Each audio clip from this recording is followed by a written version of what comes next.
अस्सलामुअलैकुम दोस्तों। आइए आज हम लोग एक बहुत ही इंटरेस्टिंग कहानी के बारे में बात करते हैं जो कि मेराज से मोहम्मद सल्लल्लाहु अलैहि वसल्लम का मेराज से जुड़ा हुआ है।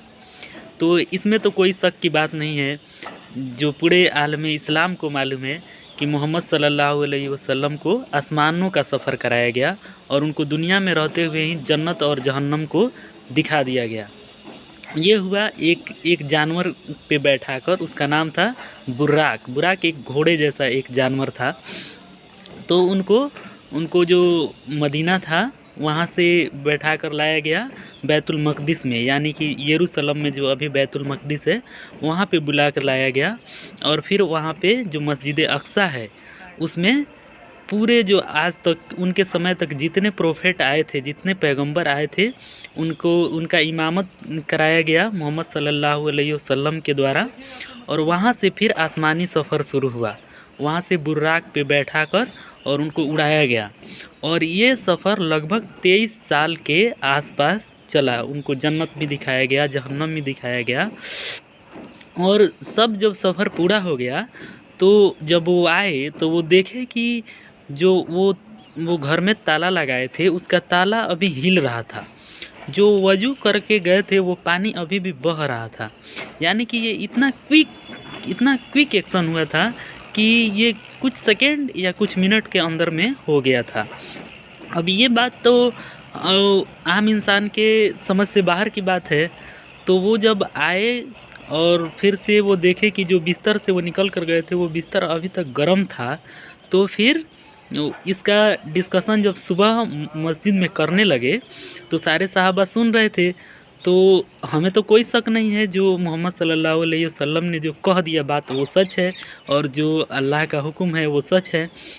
लेकिन उसमें से एक आदमी जो बैठे हुए थे उनको इस पर विश्वास नहीं हुआ। उनको ये बात समझ में नहीं आया कि ये कैसे हो सकता है कि 23 साल का जो सफ़र हो वो कुछ सेकंड में पूरा हो जाए और आए तो फिर से जो वज़ू का पानी है वो बह ही रहा हो। तो फिर वो क्या किए कि वहाँ से उठ कर चले गए। तो ये थोड़ा सा मन में एक कसक लेकर चले गए कि ये सही नहीं हो सकता है। जब वो गए तो रास्ते में देखे कि कुछ लोग मछली मार रहे थे। तो उन्होंने अपने लिए एक मछली ख़रीद लिया और जल्दी जल्दी घर गए और देखे, घर पे गए तो बोले अपने बीबी से कि इस मछली को जल्दी से बनाओ, हमको खाने का मन कर रहा है। तो वो जो उनकी बीबी थी वो कपड़ा बुन रही थी और कपड़ा का जो वो रेशा होता है वो अपने उंगली में उसको लपेटी हुई थी। तो वो बोली कि इतना हम धागा जो है इसको बुन लेते हैं, उसके बाद ये मछली हम बनाते हैं। तो बोले ठीक है, तब तक हम जा रहे हैं, जो पास की जो नदी है या जो तालाब था उसमें से हम गुस्ल करके आते हैं। तो वो चले गए नदी में, वो जो रिवर था उसमें गुस्ल करने के लिए। और जब वो वहाँ पे गए तो अपने जो कपड़ा था उसको निकाल कर किनारे पर रख दिए और उस नदी के अंदर जाकर वो डुबकी लगाए। वो जैसे ही डुबकी लगाए तो और जब उठे तो वो बहुत ही अचंभित रह गए वो देखकर कि ना वो घाट था, ना वो नदी था, ना वो जगह था जहाँ से वो डुबकी लगाए थे। वो कोई एक अनजान जगह पे पहुँच चुके थे। ये तो अल्लाह का ये जो करिश्मा था एक तरह से ये कहिए। तो और वो जब निकले तो वो देखे कि उनका जो पूरा बॉडी था वो एक औरत का हो चुका था। यानी कि जो उनका छाती था वो औरत का, मतलब हर एक चीज़ जो था उनके जो बॉडी का हर एक पार्ट था वो औरत का हो चुका था। अब वो बहुत शर्मिंदा हो गए, बहुत शर्माने लगे और शर्माते शर्माते एक पेड़ के पीछे जाकर छुपने लगे। उनके पास तो अब कपड़ा भी नहीं था। तो अब छुप रहे थे तो कुछ समय के बाद एक व्यापारी अपने घोड़े पे बैठकर वो जा रहा था। तो वो इनको देखा कि एक सुनसान जगह पे एक औरत है जो छुप रही है बिना कपड़ों की। तो वो बहुत नेक इंसान था, उसने अपना कपड़ा फेंका इनके तरफ और वो उसका कपड़ा पहनकर ये रेडी हुई। अब तो ये औरत हो चुकी थी। तो और इनको अपने घोड़े पे बैठा कर ले गया अपने राज्य में। और वो बहुत रईस आदमी था अपने शहर का।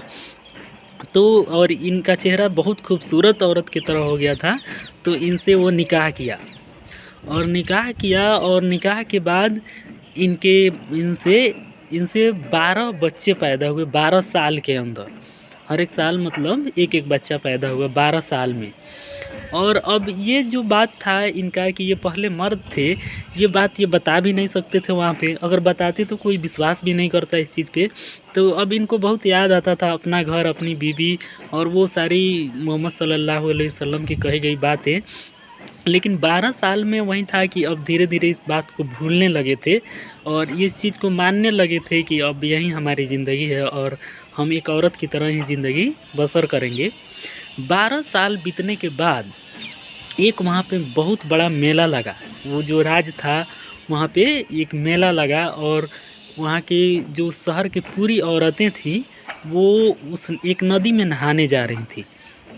तो अब ये भी थी तो ये बोली कि चलिए हम भी नहा कर आते हैं उस नदी में। तो ये भी गई मेला नहाने और जब नहाने गई और कपड़ा निकाल कर किनारे पे रख के और फिर जब उस नदी में जब डुबकी लगाने गई और जैसे ही डुबकी लगाई तो फिर से देखती हैं कि ना वो घाट है और जब उठी डुबकी लगाकर तो ना वो घाट था ना वो कपड़ा था और फिर से वहीं पुराना वाला घाट पे आ गई थी।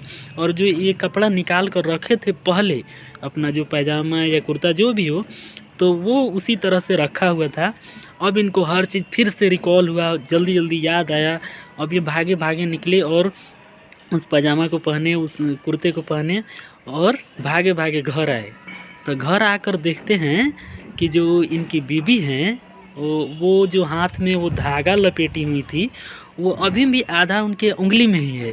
और जो वो मछली थी जो बनाने के लिए लाए थे वो मछली अभी तड़प ही रही थी, अभी ज़िंदा थी। और तब उनको समझ में आया कि हाँ, जो अल्लाह के नबी हैं मोहम्मद सल्लल्लाहु अलैहि वसल्लम वो झूठे नहीं हो सकते हैं। और वो दौड़े भागे भागे मस्जिद में गए तो देखते हैं कि वो मस्जिद में अभी भी वही बात चल रहा है, अभी मेराज का ही बात चल रहा है। यानी कि ये घटना भी इतना क्विक हो गया था कि मतलब किसी इंसान के समझ से बाहर की बात थी। तो इस समय में कहा जाता है कि समय को अल्लाह रोक दिया था और वो उस समय को तेज़ी में कर दिया था जिस समय में ये लोग चल रहे थे। जैसे प्रोफेट मोहम्मद सल्लल्लाहु अलैहि वसल्लम जो मेराज पे चल रहे थे, या फिर ये जो इनका 12 साल का ज़िंदगी था इसमें तो जो मोहम्मद सल्लल्लाहु अलैहि वसल्लम है वो हक़ हैं और अल्लाह की जो बातें आई हैं कुरान में वो सच है, इसमें कोई दो राय की बात नहीं है। तो ये जानकारी आपको कैसी लगी? ये बहुत ही इंटरेस्टिंग कहानी है मेरे नज़दीक। तो हमें आशा है कि आपको भी बहुत अच्छा लगा होगा। अगर ऐसा ही इंटरेस्टिंग कहानी आपके पास हो इस्लाम से जुड़ा हुआ तो आप हमको ज़रूर कमेंट करें या मेल करें। हम उस कहानी को अपने चैनल पे ज़रूर बताएंगे लोगों से। और ऐसे ही इस चैनल को प्यार दें अपना, इसको सब्सक्राइब करें और शेयर करें। थैंक यू, शुक्रिया, अस्सलाम वालेकुम।